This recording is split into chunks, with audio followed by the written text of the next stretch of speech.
ఈ ఎన్నికల్లో కాంగ్రెస్ పార్టీని గెలిపించండి, నకిలీ కాంగ్రెస్ను ఓడించండి అని ఆంధ్రప్రదేశ్ కాంగ్రెస్ కమిటీ రాష్ట్ర ప్రజలకు విజ్ఞప్తి చేస్తాము.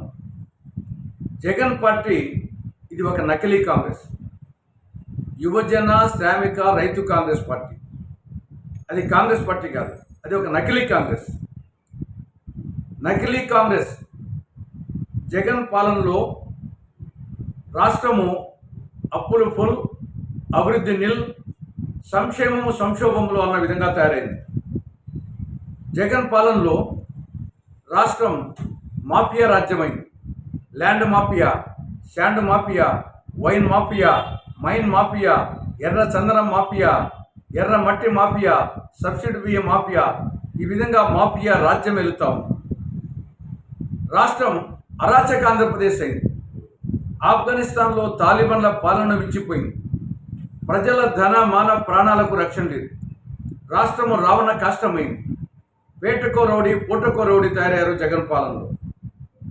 జగన్ పాలనలో రాష్ట్రం మధ్యాంధ్రప్రదేశ్గా, జూదాంధ్రప్రదేశ్గా, డ్రగ్ ఆంధ్రప్రదేశ్గా, బూతుల ఆంధ్రప్రదేశ్గా, గంజాయి ఆంధ్రప్రదేశ్గా మారింది. జగన్ పాలనలో సంక్షేమం మేడిపండు సొందమైంది. ఇచ్చేది గోరంతా, లాక్కునేది కొండంతా. చాక్లెట్ ఇచ్చి నెక్లెస్ లాక్కున్నట్లుంది. మట్టి ముంత ఇచ్చి వెండి చెమ్ము దొంగిలించినట్లుంది జగన్ సంక్షేమ పాలన.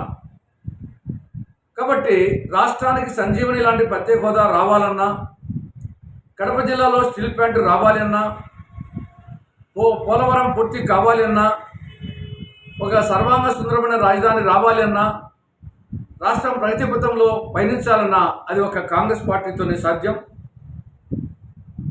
కాంగ్రెస్ పార్టీ ప్రకటించినటువంటి 9 గ్యారంటీ పథకాలు ఇవి రాష్ట్ర ప్రగతికి సోపానాలు.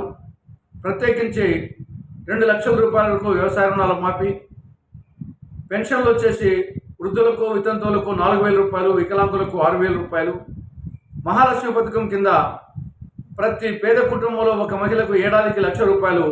ఇవన్నీ రాష్ట్ర ప్రగతికి సోపానాలు. ఒక్కసారి ఆలోచించి కాంగ్రెస్ పార్టీని గెలిపించాలని, నకిలీ కాంగ్రెస్ను ఓడించాలని కాంగ్రెస్ పార్టీ విజ్ఞప్తి చేస్తాము.